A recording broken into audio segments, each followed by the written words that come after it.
So next I'm going to explain kapha-related dis-eases and how you can look out for them, first from the emotional perspective and then from the physical perspective. So with kapha, if you've ever felt like just exhausted, just tired, just going through a slump period in your life, which we all have felt, don't get me wrong, it's not just kaphas, we've all felt that way before. That is a sign that your kapha was out of balance. So waking up in the morning and feeling exhausted, like you literally just can't get up, you can't do anything, you can't exercise, just everything's a task for you. Heaviness in your body, just really feeling stuck. That is kapha. So that feeling of stuckness we often feel in the winter time, and that's because kapha is highest when the weather is cold and damp. So if it's snowing or raining outside and it's cold, think Seattle, London, Boston, that sort of weather is very, very high in kapha, and that's going to bring our kapha up. So that's why we gain winter weight. Why does that happen? It's because literally our bodies slow and cool down. So it makes us way less likely to want to get up and exercise because energetically we're feeling this kapha energy and we're taking it on. So it's really important to balance that at that time and really look out for, okay, well, it's kapha season right now, so I have to pay particular attention to balancing my kapha. Balancing it means doing the things opposite. So from the outside periphery, feeling tired all the time, lazy, exhausted, not wanting to move. It can also mean feeling stuck in the past, like you're just looking at the past, you're thinking about your ex and what happened last year and stuck in the past instead of the present. That is all kapha related. Depression. Now, depression is something that actually a lot of people suffer from, and depression is just not being in the present. That's really what it is. It could be that you're in the future worrying about the future. It could be that you're worrying about the past, but depression is not being in the present. So with kapha, it's sort of stuck in its own ways. It doesn't accept what's going on in the present. So if you've ever felt that way, just like nothing's really making you happy anymore, you're longing for something, you might not even know what that something is, you're just feeling in an energetic slump, then your kapha is off balance. But don't worry, there are things that you can do about it, which I'll discuss.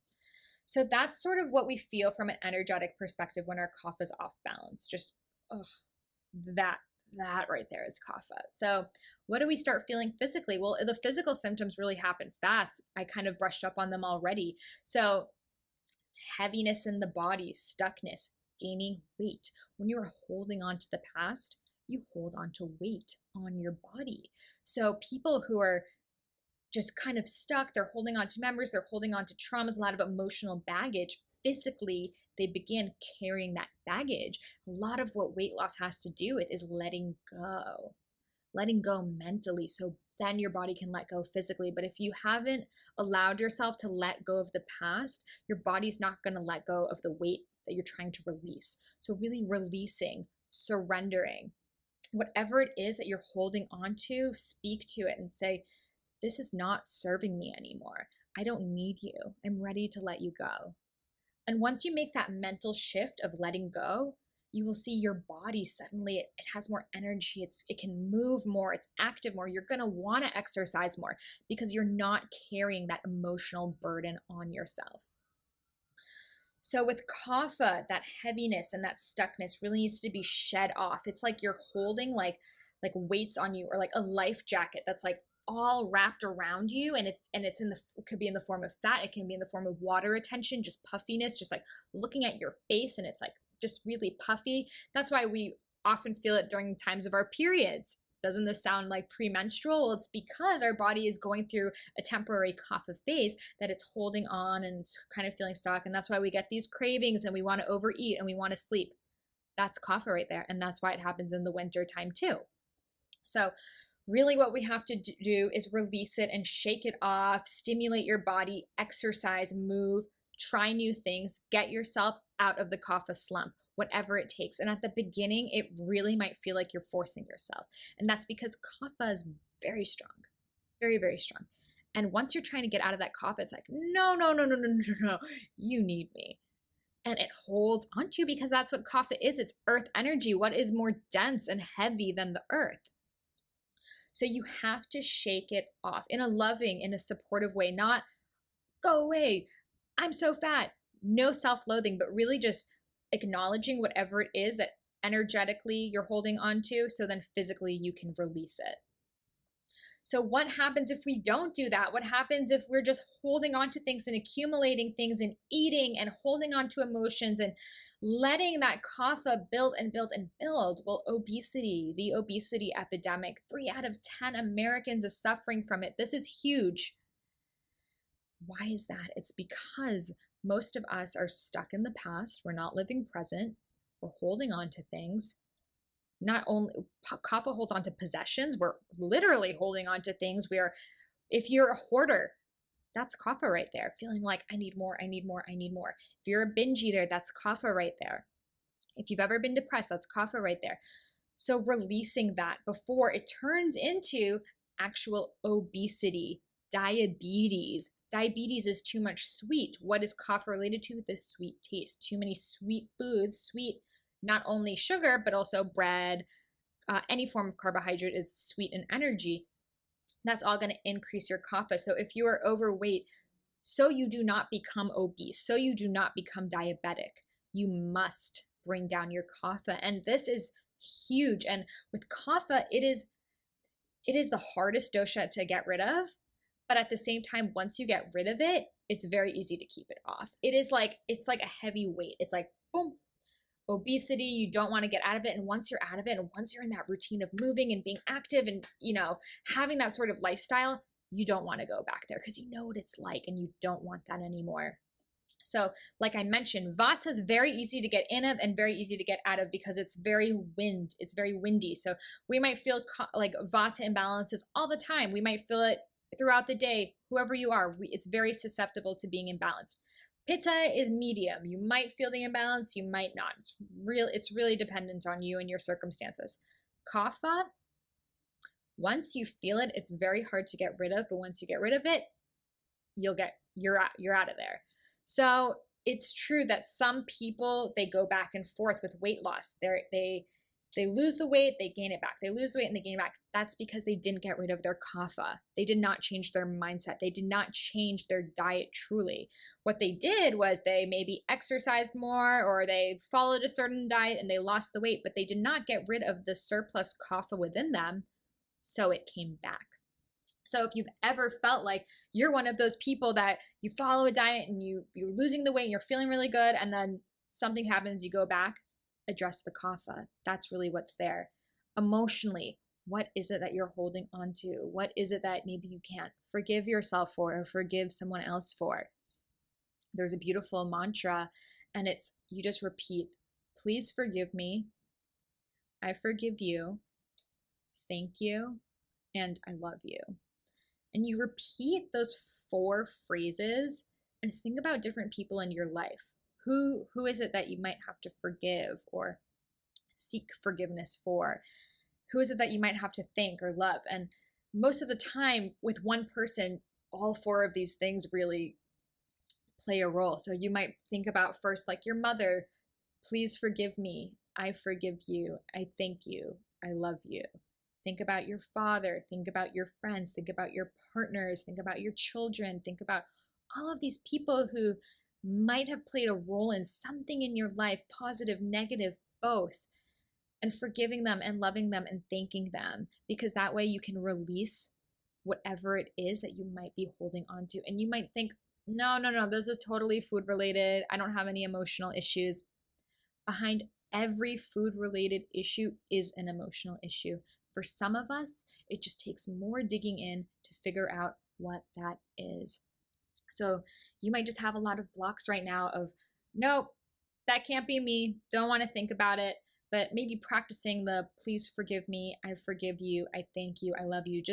It doesn't have to be right now after this video. Just take a few moments and repeat that and think about different people in your life and just really feel whatever emotions come up. Maybe for someone like, I forgive you is really hard to say. Maybe for someone, I love you is really hard to say. And I know you might be thinking, what does this have to do with food? It has everything to do with food, because if you are still holding on to anger and resentment from the past, you will bring that on in your relationship with food, because our relationship with food is a reflection of the relationship we have with ourselves. So if we are not fully able to love ourselves and love other people, we're going to have this relationship with food that this is good, this is bad, very black and white. So it just takes inner work, really. That's what it is. The more you work on yourself, the more you'll be able to help and love those around you, and the two will go hand in hand. So I just want you to take a few minutes after this video to repeat the mantra. I'll include it in this lesson's notes, and pay attention. So again, to recap on all of them. So Vata started off energetically as anxious, insomnia, all over the place, restlessness. Physically, it became feeling cold, dry skin, dry hair, dry nails, all of that. Digestive wise, it became constipated, gassy, bloated. And then as a disease, it turned into osteoporosis, arthritis, Alzheimer's disease, low bone density. And another one I forgot to mention was infertility. So if you're not getting your period regularly, if you're not getting your period at all, amenorrhea. That is, well, if you're not getting your period, that is infertility. It doesn't mean it's permanent, but it is a predecessor for infertility. So any period related issues, especially with scanty period, not enough periods, is Vata related. So you really want to get to the root of that before it turns into infertility and hormonal related issues. And then for Pitta, energetically, how does the dis-ease start? It starts with anger, impatience, irritability, resentment, competitiveness. All of that is stress. All of that are Pitta symptoms going on in our energetic field. Physically, feeling hot, oily skin, acne, rosacea, oily hair, all of that is Pitta. Digestive wise, acidic, heartburn, which later on, disease wise, ulcers, esophagus spasms, anything related with hyperacidity, hyperacidity is a predecessor for all other diseases. A disease cannot thrive in an alkaline body. It can only thrive in an acidic body. So then finally, what we just discussed was Kapha. So Kapha, from an energetic perspective, the beginning, just tiredness, sleepy, lethargic, craving foods, not wanting to exercise, feeling in a slump. Depression might turn into physically feeling heavy, gaining weight, water retention. Mucus is another thing with Kapha. You're getting colds and phlegm all the time. You're getting congestion, head colds, anything like that. Mucus in your stools, lots of mucus on your tongue. Like if you're scraping your tongue and a lot of white is coming off, that's all Kapha imbalances.